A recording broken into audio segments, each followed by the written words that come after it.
Hello for the 10th week in Ordinary Time. Three different readings this morning. The first reading from 1 Kings 17, the Gospel Luke 7, and a couple little readings from the Lexington Herald Leader relative to our meditation. In all three readings, it deals with three sons. In the first reading from about Elijah, 9th century before Christ, a son of the mistress who has stopped breathing, mistress is grieving, and Elijah comes and lies on the body and breathes breath back into the son, a miracle. And the second, Jesus in Nain, sees a group of people carrying out a body of a dead son, the only son of the woman at Nain, and he has pity, and he cures, brings him back to life, and he gives him to his mother. And the third is from the Lexington Herald Leader, and I know you all have experienced or talked about this to a certain extent, the situation in the Cincinnati Zoo a week ago, when a little boy crawled through, a 3-year-old boy, crawled through some bushes and then fell down into the moat with a gorilla. And the gorilla was carrying him around and dragging him around in the water, and the zookeepers shot the 17-year-old gorilla dead because they were fearful for the boy's life. And he was saved, and he's home with his mom or his parents this Saturday. What a difference. And there has evolved a big discussion, not really relative to Elijah and that son, or even Jesus and that only son of the woman at Nain, but there's a large discussion on human life, that little 3-year-old tyke, that 17-year-old gorilla. And who has the obligations to do what? That mother, those parents, those zookeepers. Can't hold the boy responsible, he's too young.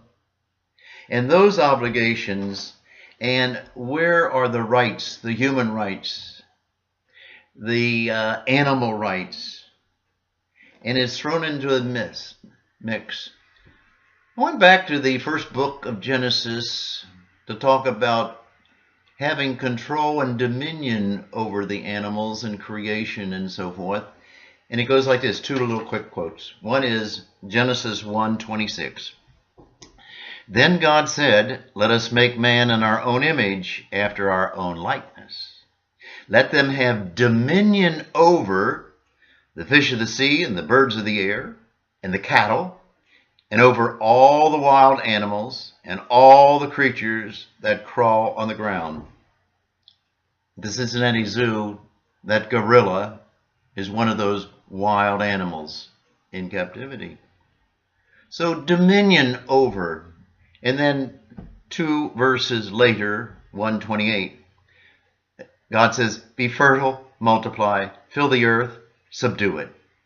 Have dominion over the fish of the sea, the birds of the air, and all living things that move on the earth."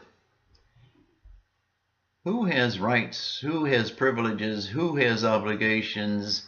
And how are we to approach all of this? The rights of human, the rights of animals, and our dominion over and our responsibility. I mean, we are talking about and experiencing, we have an obligation to have dominion over the earth. The Pope's, I don't know if you can see that, but I mean, this is the Pope's encyclical on care for our common home. Laudato Si, it's called in Latin. But it deals with the environment. Are we called to have dominion over the environment, or are we given permission to just destroy it? I find this situation with this little 3-year-old boy and the Cincinnati Zoo and the message of Christ or the Bible to be a good meditation on how connected are we with all of this? And what is our responsible with all of these classifications, humans and animals and things and planets and universe? And I see it as connected with God. And our religion is connected with all this, or tries to teach us the respect for all of this. In this morning's newspaper, I found it to be really interesting relative to my little boy and the planet. Well, one, in the editorial section, I don't know if you can see this, but there is the gorilla, and this guy says, "This is an outrage, justice for the gorilla." That's his name. And then right next to it, same guy looks on the screen, he says, 30,000 humans killed by guns every year. What about that as a meditation? To me, I love to meditate not only the scriptures, but the morning newspaper. And then right below that, there was another thing I found to be interesting. And that is, there's Moses out of the clouds, or that red dot. Noah, with the climate change, there will now be 2 seasons, drought and flooding. You should begin building an ark for the next flood. And there, Noah at the bottom, he says, the drought killed all the trees. That's